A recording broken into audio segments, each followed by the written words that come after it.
Fico feliz em rever alguns irmãos, estarmos aqui para compartilharmos o texto da palavra do Senhor. Que tempo, né, que Deus tem proporcionado aí à igreja do Senhor, separada na terra, em que eu e você somos essa igreja. Amém? Você é a igreja? Glória a Deus, somos igreja do Senhor. Os irmãos acharam?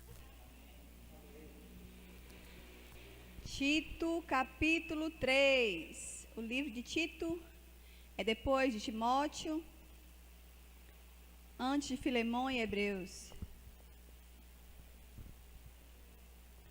Tito, capítulo 3. Eu vou me concentrar a partir do verso 8 até o verso 11. Amém?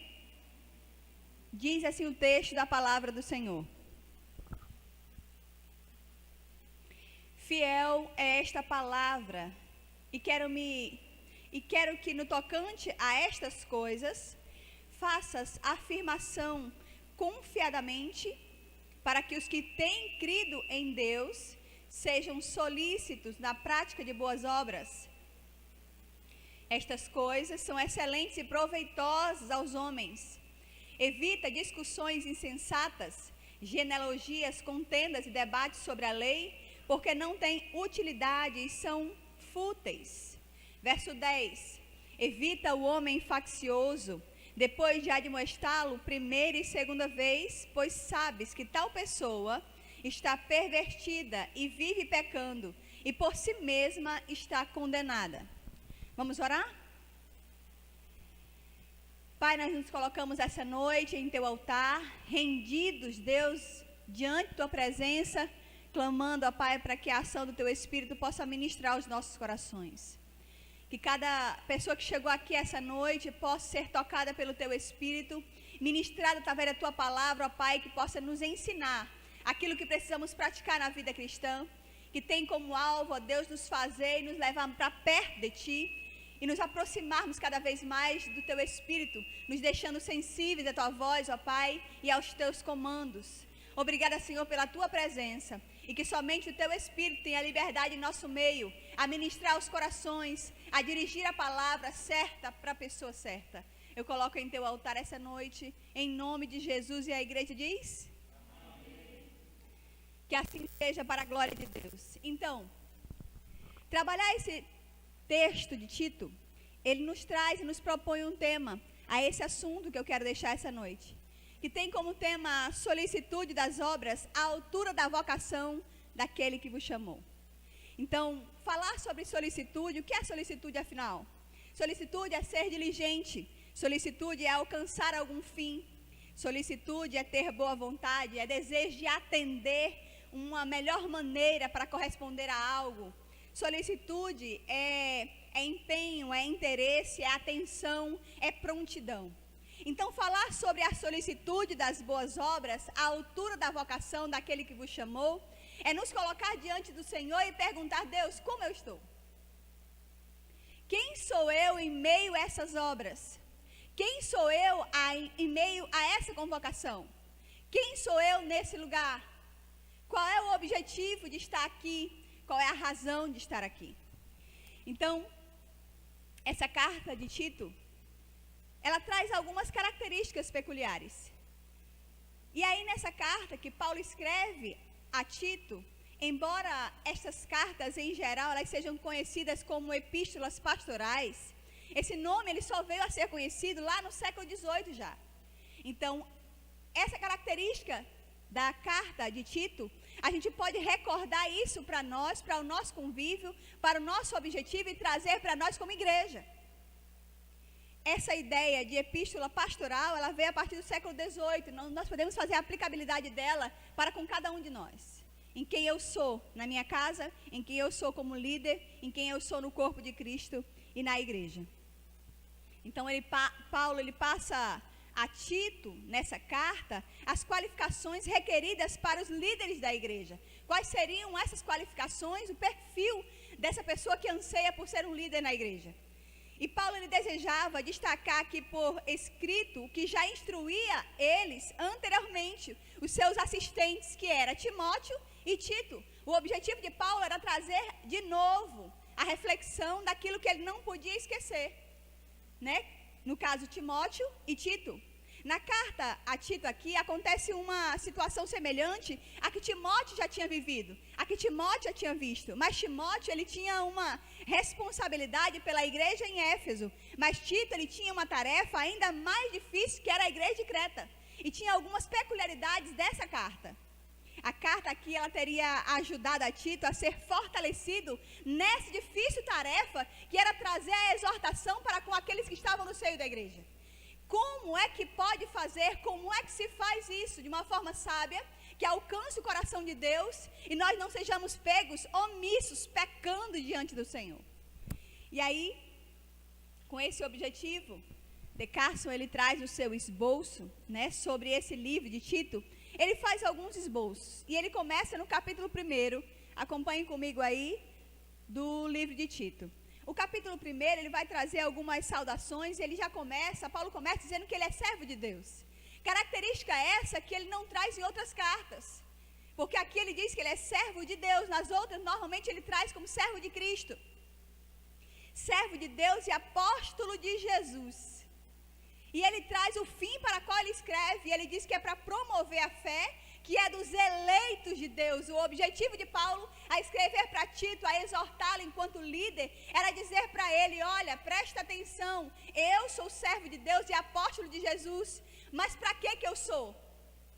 Existe um fim porque eu sou servo de Deus, existe um fim porque eu sou apóstolo de Jesus Cristo, e o fim é promover a fé, que é dos eleitos de Deus. Esse era o objetivo, promover a fé dos eleitos de Deus. E ele continua dizendo que, na esperança da vida eterna, que o Deus que não pode mentir, prometeu antes dos tempos. Então ele abre o capítulo 1 do livro de Tito, trazendo uma saudação, uma apresentação de quem ele era. E ele sabia exatamente qual era a missão dele, qual era a função dele naquele lugar. E nesse capítulo 1, ele vai trazer e descrever quais são as qualificações, os deveres daqueles que querem ser ministros. E os que são ministros devem ter esse perfil. Acompanha comigo aí. Ele diz no verso 6, uma das características do perfil do capítulo 1 de Tito, ele diz: quem é que deve ser e como é que deve ser esse que anseia ser um líder? Alguém que seja irrepreensível, marido de uma só mulher. E aqui teologicamente a gente pode entrar em vários confrontos, né? Diante desse versículo 6. E quando ele diz marido de uma só mulher, são várias características aqui que nós podemos sondar. Não é só que tenha só uma mulher ou porque tem duas mulheres. Não. Muitas vezes também tem a ver com o papel de casar e até o fim. Marido de uma só mulher, que tenha filhos o quê? Que diz a sua Bíblia? Crentes. Que tenha filhos crentes que não são acusados de dissolução e nem são insubordinados, porque é indispensável que o bispo seja irrepreensível, como dispenseiro de Deus, não arrogante. E aí ele vai trazer várias características de como ele deve ser. O verso 8 ele vai dizer como ele deve ser: hospitaleiro, amigo do bem, sóbrio, justo, piedoso, que tenha domínio de si, apegado à palavra, fiel, que é segundo a doutrina, de modo que tenha poder tanto para exortar, pelo reto ensino, como para convencer os que o que contradizem. Ou seja, a característica daquele que tem um perfil, que anseia por uma liderança, é ter esse perfil aqui: apegado à palavra, que é fiel, que é segundo a doutrina, de modo que tenha poder tanto para exortar, pelo seu reto proceder. Ele exorta apenas com a sua própria vida, com as abnegações que ele faz, para que os outros não vejam nele algo corruptível. E aí ele tem essa característica de alguém que exorta pelo seu próprio, o seu reto viver.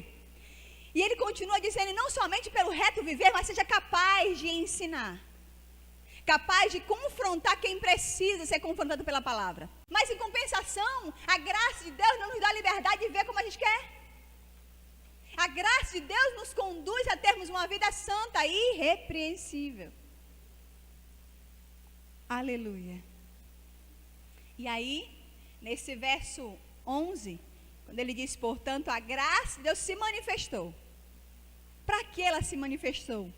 Verso 12, a graça de Deus se manifestou para educar-nos, através da graça de Deus, da ação do Espírito de Deus, reprovar as coisas mundanas. Através da ação do Espírito de Deus, e esse é o objetivo da graça de Deus. A graça de Deus, ela tem um objetivo, e o objetivo é nos renovar de tal forma que a gente não viva mais como antes. Se a graça de Deus, ela foi manifesta sobre a nossa vida, ela tem uma razão porque ela foi manifesta, para que essa ação do Espírito de Deus possa em nosso coração reprovar as atitudes mundanas. Então, o objetivo dessa graça é educar-nos para que a gente possa reprovar as impiedades e as paixões mundanas, para que dessa forma, meu irmão e minha irmã, a gente consiga viver uma vida no presente século de forma sensata, justa e piedosa. Então nós não conseguimos, se não for pela ação do Espírito de Deus, com nossa própria força, olhar para as situações, porque é o Espírito de Deus que abre nossos olhos, a nossa visão é aberta. Então a graça de Deus manifesta, salvadora a quem? A todos os homens, com esse objetivo, para que essa graça salvadora, a ação do Espírito de Deus, ele possa nos educar a reprovar as paixões mundanas. Quando nós reprovamos as paixões mundanas, nós vivemos no presente século, de que forma? De forma sensata, de forma justa e de forma piedosa. Então, os cristãos na comunidade devem, através do Evangelho, contrastar com o paganismo. Os cristãos na comunidade devem, através do Evangelho, demonstrar quem é o Espírito de Deus em nós. Quem é Deus através de nós. E isso só vem quando nós temos, a gente tem atitudes que possa reprovar as paixões mundanas, para que a gente possa viver quando? Agora, no presente século, nesse exato momento, de forma sensata, justa e piedosa. Aí o verso 13 desse capítulo 2 vai dizer: aguardando ao que está por vir. Aguardando a bendita esperança e a manifestação da glória do nosso grande Deus e Salvador, Jesus Cristo.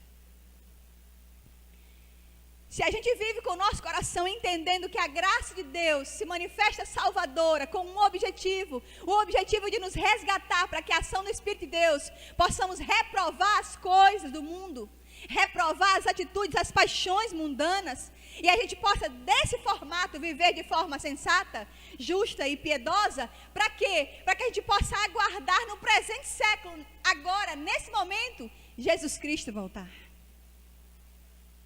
Que nós possamos aguardar a bendita esperança e a manifestação da glória do grande Deus e do Salvador Jesus Cristo. Que nós possamos viver hoje como se Jesus voltasse quando? Hoje. Que nós possamos viver agora como se Jesus voltasse quando? Agora. Deixa para amanhã. Deixa para depois, que é isso, nem precisa. Uma das lutas que a gente tem vivido e vivenciado e visto.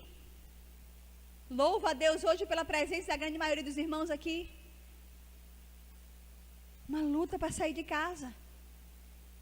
Temos que guardar o nosso coração, cuidado com isso. Porque a ação do inimigo é esfriar. E nós não podemos viver como se Jesus não voltasse amanhã. Nós precisamos viver como se ele voltasse hoje, com o nosso coração guardado. Diz o verso 14: ao qual a si mesmo se deu por nós, a fim de remir-nos de toda a iniquidade e purificar para si mesmo um povo exclusivamente seu, zeloso e de boas obras. A graça dele se manifestou sobre o seu povo, para que esse povo possa viver como se ele voltasse hoje, de forma justa, sensata e piedosa. Mas só que esse mesmo, ele diz, a qual si mesmo ele se deu, Jesus se deu por nós, para nos remir, porque ele quer, o objetivo dele é um povo exclusivamente seu, um povo zeloso e um povo de boas obras. De boas obras. Diz estas coisas, diz o verso 15, exorta-o, repreende também com toda a autoridade, ninguém te despreze. Olha que característica Paulo dá aqui a Tito. Tito, essas palavras que eu te passo, passe a todos da comunidade. O que eles devem fazer? Tito, exorta esse povo, repreende também com toda a autoridade. E ele ainda afirma que ninguém te despreze, porque essa palavra é fiel. Ele vai dizer no capítulo 3. E é verdadeira. Aleluia. Então, o pano de fundo que ele traz, doutrinário, para a vida cristã, nesse capítulo 2, entrando para o capítulo 3, a graça de Deus é o nosso mestre. E essa graça de Deus, cristão na comunidade, não podem viver de qualquer jeito, precisa ter. E contrastar a sua vida, o evangelho, com as coisas mundanas, com o paganismo.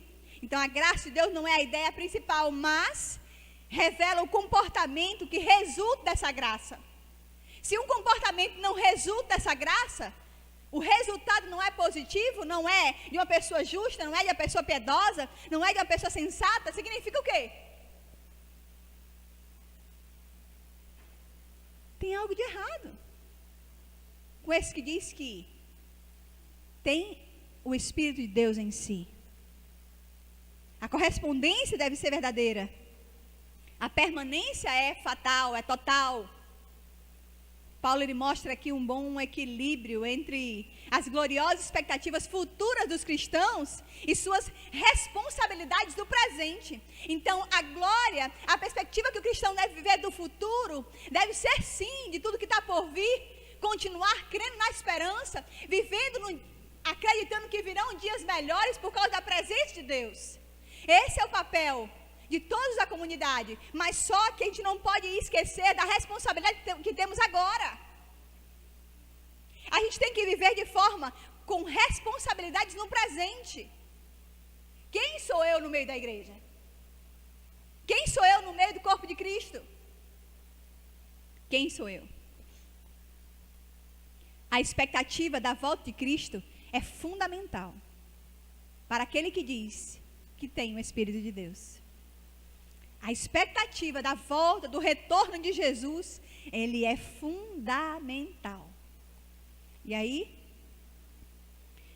vivamos no presente século, como diz o verso 12, com esse objetivo de manifestar uma vida justa, sensata e piedosa, para que a gente possa aguardar, através da nossa vida, revelando quem o Senhor é.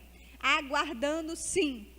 E aí, o capítulo 3, ele vai falar agora os cristãos na comunidade e esse evangelho que contrasta com esse paganismo. O verso 1 ele diz, lembra-lhes. Paulo está dizendo agora para Tito, Tito, presta atenção, lembra esse povo. Lembra-lhes que se sujeitem aos que governam as autoridades, que sejam obedientes e estejam prontos para toda boa obra. E aí, o verso 2 diz, não difame a ninguém, nem sejam altercadores, mas cordatos, dando provas de toda cortesia com todos os homens, pois nós também outrora éramos necios, desobedientes. Ele faz esse contraste aqui como nós éramos antes. Sem a presença de Deus, como é que éramos? Desobedientes, desgarrados, escravos de toda sorte de paixão e prazeres. Éramos assim. Vivendo envolto a malícias, vivendo envolto a invejas, odiosos e odiando-nos uns aos outros o tempo inteiro. Essa é a característica daquele que ainda não nasceu de novo. Mas aquele que nasceu de novo é diferente.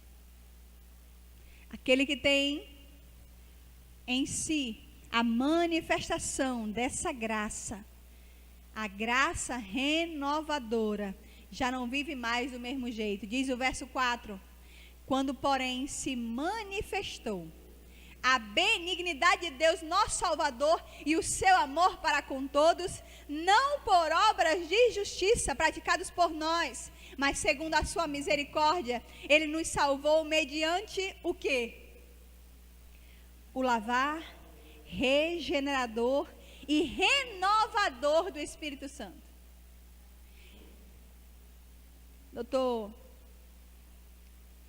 O Descartes, ele vai dizer que ele traz duas características aqui da ação do Espírito Santo.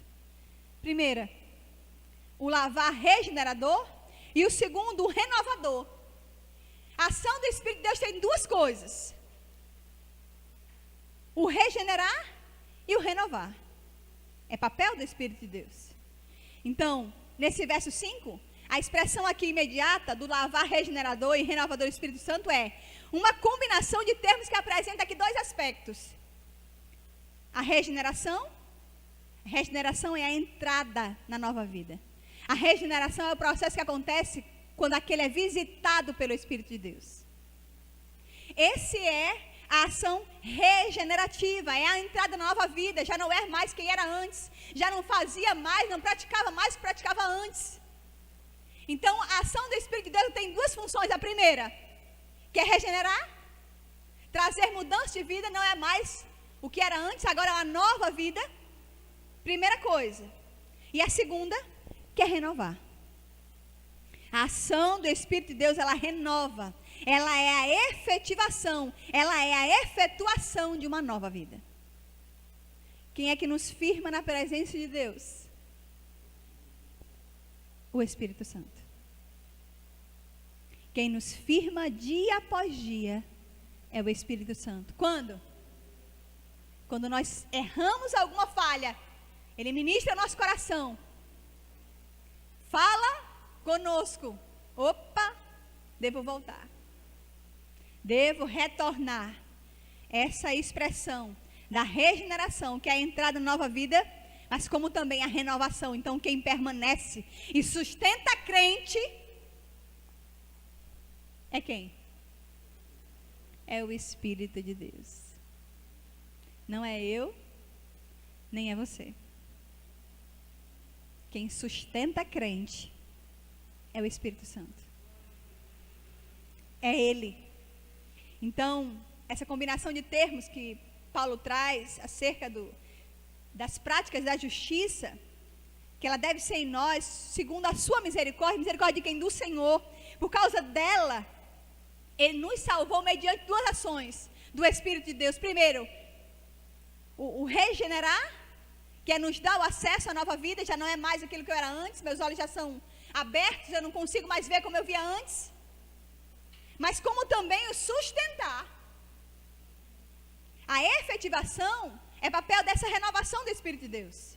A efetivação, uma é associada à conversão e a outra é a concessão do Espírito Santo, que ministra na vida do crente para que ele permaneça, seja fiel, seja constante. Fiel, diz o verso 8. Fiel é esta palavra. E é interessante que Paulo, quando ele exorta Tito para que ele conduza a igreja nesse perfil, ele diz: olha, presta atenção. Lembra esse povo, lembra eles, verso 1. Lembra eles que devem sujeitar, respeitar as autoridades, estar submissos a elas, que não difamem ninguém. Por quê? Porque agora eles já foram regenerados. Se eles foram regenerados, não pode ver naquela prática mais. Lembra eles. Por que precisa lembrar? Por que precisa lembrar? Porque a gente esquece. E esse é o papel do Espírito Santo, nos trazer à memória, nos lembrar. Então, verso 6, que ele derramou sobre nós de forma rica por meio de Cristo. Verso 7, a fim de que, justificado por graça, nos tornemos seus herdeiros segundo a esperança da vida eterna. O tornar-se herdeiro segundo a esperança da vida eterna não é somente de ter um lugar no céu, de ter o meu acesso no céu, mas herdeiros aqui no presente século, vivendo como se ele voltasse quando? Quando? Hoje. Como se ele voltasse hoje, como se ele voltasse agora. E aí ele diz o verso 8, fiel é esta palavra, e quero que no tocante a estas coisas, faça afirmação confiadamente para os que têm crido em Deus, sejam solícitos na prática de boas obras. Estas coisas são excelentes e proveitosas aos homens. Essas coisas são excelentes e proveitosas aos homens. Fiel é esta palavra com objetivo prático, qual é? Boas obras, que sejam dignos de boas obras. E aí, ele diz o verso 9, olha só, Tito, avisa eles que eles evitem, diz o verso 9, discussões insensatas, genealogias, contendas, debates sobre a lei, porque não têm utilidades e são fúteis. O que é que significa? Que agora Tito deveria dizer à igreja, olha, não fiquem discutindo por aí não. Com quem tem uma visão tortuosa da Bíblia, não é isso que ele está dizendo. Ele está dizendo, não fiquem agora com discussões fúteis de quem não quer aprender. Para com isso. Para um pouco. E ele diz o verso 10, evita o homem, o que diz o seu texto? Faccioso, quem diz mais? Herege. Alguém mais diferente? Faccioso, evita o homem herege, depois de admoestá-lo a primeira e segunda vez. Diz o verso 11, pois sabes que tal pessoa está o quê? Diz o texto, verso 11. Está pervertida, e se ela está pervertida e vive pecando, e por si mesma ela já está condenada. Observa que esse verso, ele traz uma concentração aqui no alvo daquilo que eu quero ministrar essa noite, deixar para os irmãos, que é, evita as discussões insensatas. Primeira coisa, evita as discussões, e depois que essas discussões, que essas pessoas que fazem esse tipo de movimento, elas têm um objetivo, que é dividir. São facciosos, são hereges. Esse tipo de gente, diz o verso 10, evita o homem faccioso. Evita. Depois de você admoestá-lo uma vez, e depois admoestá-lo pela segunda vez, ele diz o verso 11, pois sabes que tal pessoa está. O que significa estar? É no futuro? É no passado? É no presente. Tal homem, tal pessoa está pervertida. Tal pessoa está pervertida e vive. Ele dá agora um sinal de constância e vive pecando. Constância de atitude. Esse tipo de pessoa que vive em discussões insensatas, promovendo somente divisão, facção, é um herege. Porque no fundo, o que quer é somente destruir, combater as suas próprias ideologias, trazendo confronto desnecessário, porque não vai levar a lugar nenhum, porque somente quer enfraquecer a comunidade. E esse objetivo de enfraquecer a comunidade, diz Paulo para Tito, evita esse homem faccioso, depois já de mostrá-lo a primeira vez, e a segunda vez, aqui demonstra, tal pessoa está pervertida e vive pecando, e por si mesma ela já está. Não ela vai ficar não. Ela já está condenada. O que isso nos reflete? Nos reflete um coração endurecido, Questões práticas da vida cristã nos mostram. Questões práticas da vida cristã nos mostram questões profundas espirituais.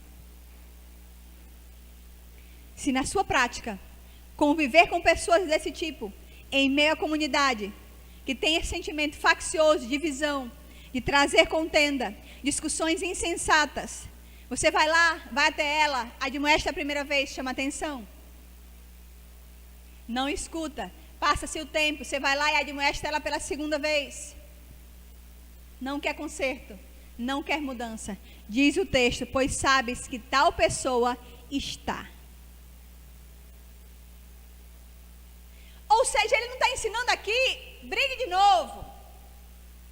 Vai até o outro, começa a falar mal dele, não. Ele diz que as ações da prática da vida diária está revelando ao seu coração algo espiritual. A pessoa está pervertida. Está mostrando a você quem é o coração. Está pervertida.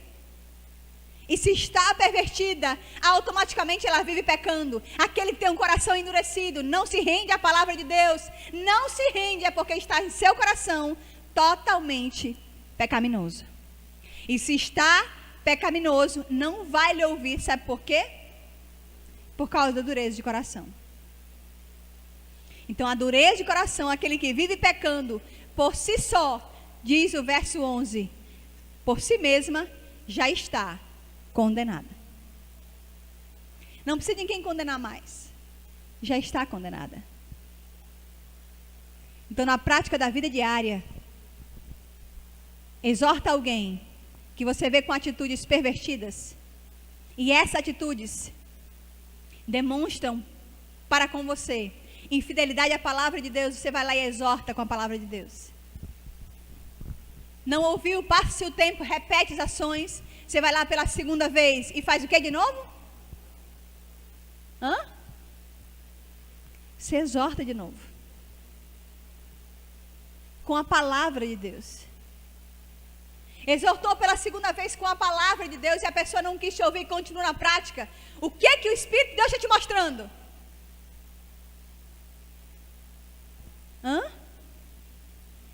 Aquela pessoa está com o coração pervertido.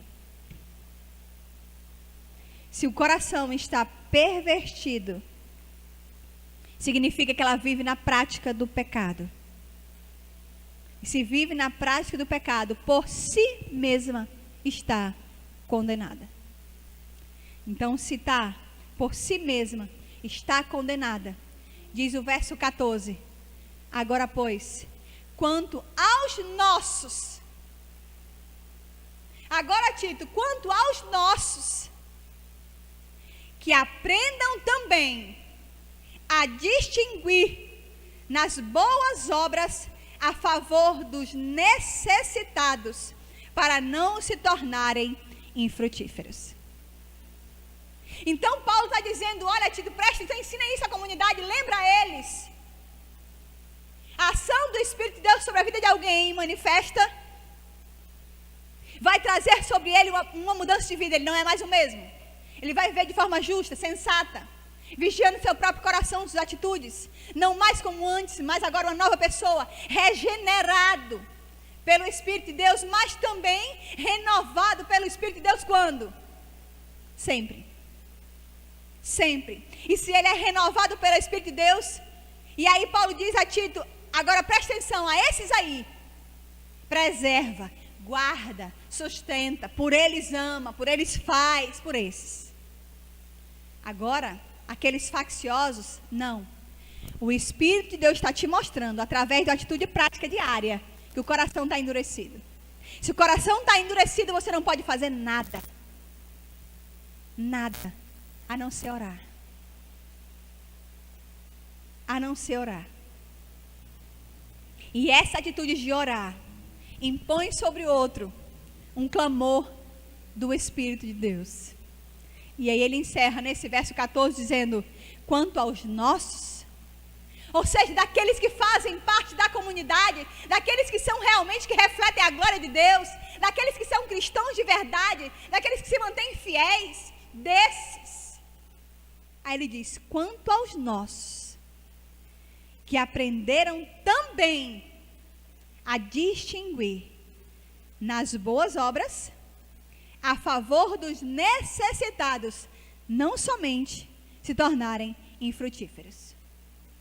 Então, falar sobre a solicitude das obras, a altura da vocação, é fazer com que essas ações de boas obras, elas devem manifestar naqueles que são visitados pelo Espírito de Deus. Se as boas obras, elas não refletem aqueles que são visitados pelo Senhor, então significa dizer que eles são infrutíferos. Ser regenerado pelo Espírito de Deus lhe dá uma nova vida, mas ser renovado pelo Espírito de Deus te dá uma permanência. Qual deles você quer ficar? Em ser apenas regenerado? Ou ser renovado? Só regenerado, trazendo de forma aplicável para os nossos dias, é comum ouvir dizer: eu sou evangélico. Eu sou evangélico, né? Mas vida cristã, nada. Mudança de vida, nada. Esses são os que querem ser regenerados e não renovados. Mas os que querem ser renovados, existe uma frequência de mudança diária. Somos perfeitos? Sim? Não. A diferença é que o nosso coração, ele deve estar rendido à obediência à palavra todos os dias. A obediência à palavra todos os dias. Todos os dias. Então, Paulo, ele traz a Tito dizendo as responsabilidades para com as autoridades do Estado. Ele disse: lembra-lhes. Lembra eles que eles devem submissão e respeito a todas as autoridades, inclusive do Estado. Deve respeito.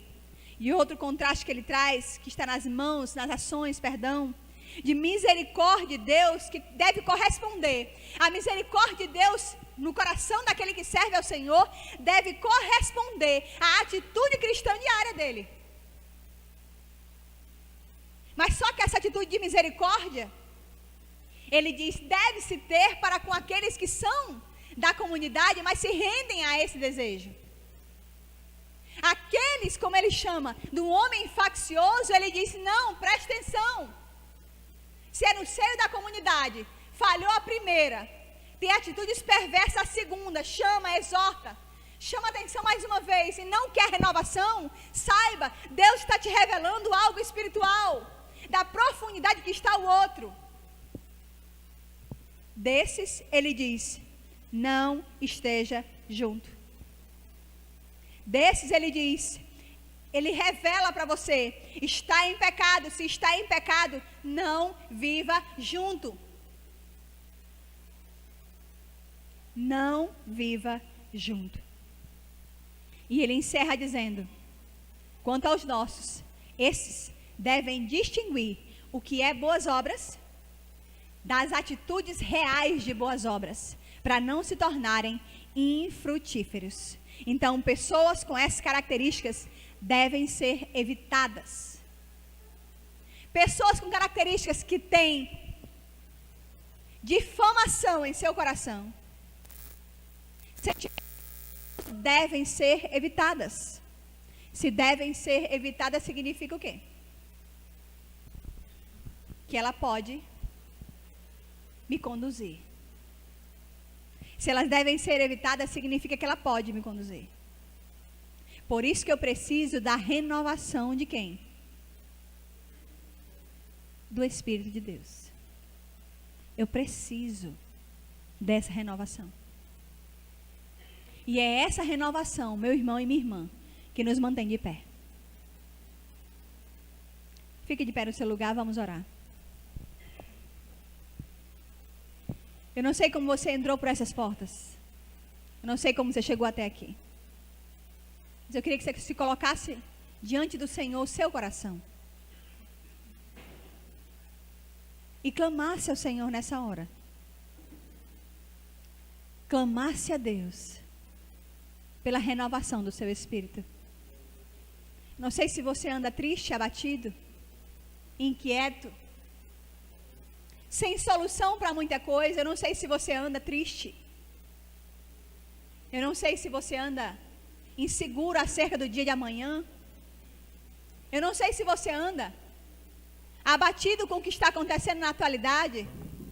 Eu não sei se você anda realmente frio, porque não teve muito tempo a estar na igreja, muito tempo se passou em casa. E isso te abateu a fé, abateu a estrutura. Eu queria te convidar essa noite a se colocar diante do Senhor em arrependimento e clamar pelo Espírito de Deus. Renova-me. Renova-me. Renova-me, Senhor. Coloque seu coração diante do Senhor. Peça ao Senhor.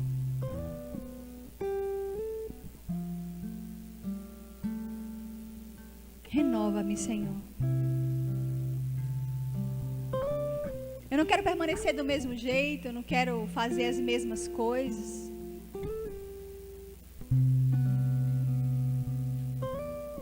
Eu não quero fazer do meu jeito. Eu não quero fazer na minha hora. Eu quero fazer na tua hora, que é o melhor momento. Porque o Senhor não erra. E o Senhor, quando Ele nos chama para a renovação, Ele só chama para renovar aqueles que são filhos. Quem não é filho, Ele não chama. Mas quem é filho, Ele chama. Quem é filho, Ele chama.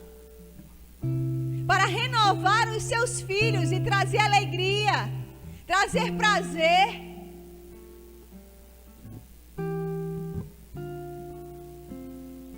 E eu clamo essa noite a Ti, Santo Espírito, aviva-nos, Senhor. Aviva-nos, Pai.